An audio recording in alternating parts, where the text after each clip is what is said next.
So, today we're jumping into something, well, something pretty out there.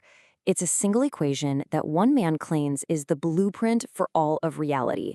And get this, it wasn't published in some stuffy scientific journal. No, this was a personal declaration meant to flip everything we think we know about the universe on its head. The author of this whole thing, he doesn't kick off his conclusion with some big, triumphant speech.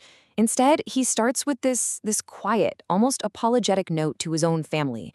It's a really disarming way to begin what might be one of the boldest claims ever made. And it tells you something right away. For him, this isn't just an idea. It's everything. And that's really the heart of what we're looking at. We're not talking about a little tweak to some theory you already know. We're talking about a fundamental rewrite of the entire operating system of the cosmos. So who's the guy behind a claim this huge? Well, the author doesn't just see himself as a thinker. He presents himself as more of a pioneer, someone declaring a brand new era for humanity. And it all begins with this deeply personal message. His name is Hugh Bradford Cornick VI, and he calls himself the pioneer of the source equation. He's not, asking for permission or submitting this for peer review. He's just declaring it, as if he's discovered something as fundamental as gravity. Okay, so what is this equation that supposedly changes everything? Let's break it down and really look at the formula at the heart of his entire worldview. And here it is. S equals I squared times infinity. Now, according to Cornick, this little formula describes the engine of existence itself. His definition? The infinite reflection of information within awareness. Kinda heady, right? Okay, let's unpack what each of these symbols actually means. First up, we have S. S stands for source. And by that, he means existence with a capital E. But it's not a thing, it's a process. He calls it a recursive, self-reflecting engine of awareness. Just think of it like the verb to be, but it's constantly happening. Next up is I, and I stands for information. Now this is where the whole theory pivots. In this model, the most fundamental building block of the universe isn't atoms, it's not energy, it's pure information. Matter? That's just what a stable pattern of information looks like. And finally, you've got the infinity symbol. This isn't just a placeholder for a really, really big number. Nope, it represents the process itself, infinite recursion. It's the engine of self-reflection, right? Information looking at itself, over and over, forever. And that process is what generates everything we call reality. So, when you put all those pieces together, what you end up with is a picture of the universe that is a complete, total 180-degree flip of everything modern science has been telling us for centuries. And this leads to what Cornick calls the Great Reversal. And this slide just lays it out perfectly.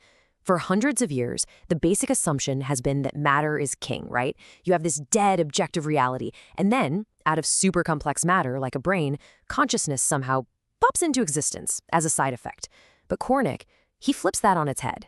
He says consciousness, awareness, that's the source. And it's from that conscious source that the stable patterns we call matter emerge. Reality isn't a noun, it's a verb. So let's just say you buy into this reversal for a second. What happens next? Well, the implications aren't just philosophical. They come crashing down through every pillar of science. And suddenly, everything we thought was settled is totally up for grabs. Okay, let's start with time. In this model, time isn't some river we're all floating down. It's an internal process. It's generated by awareness itself. Time is just the act of ordered noticing, of information reflecting on itself in a sequence. Think about that. Without a witness, there's no time. And what about space?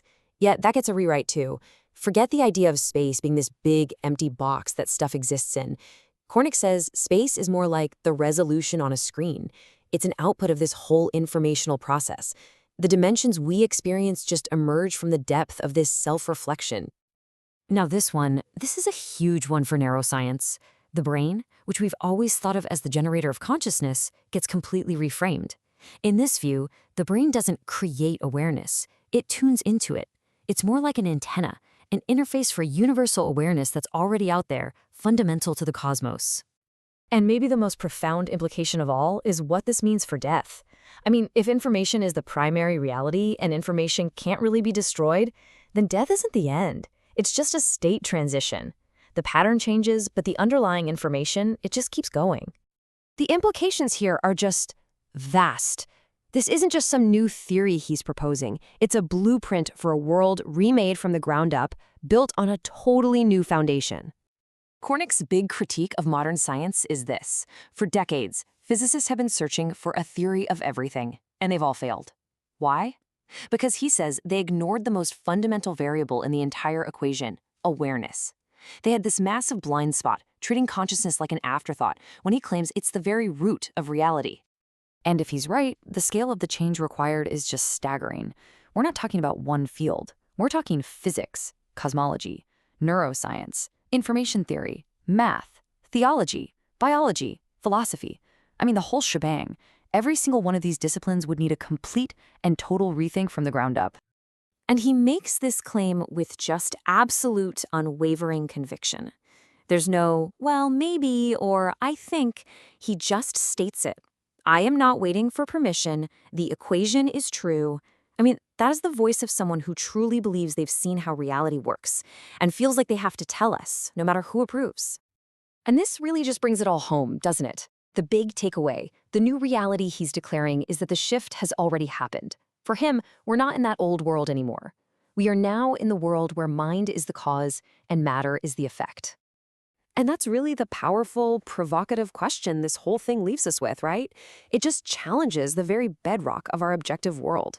It asks us to stop and seriously consider, what if awareness isn't some random glitch in the machine? What if it's the source of everything?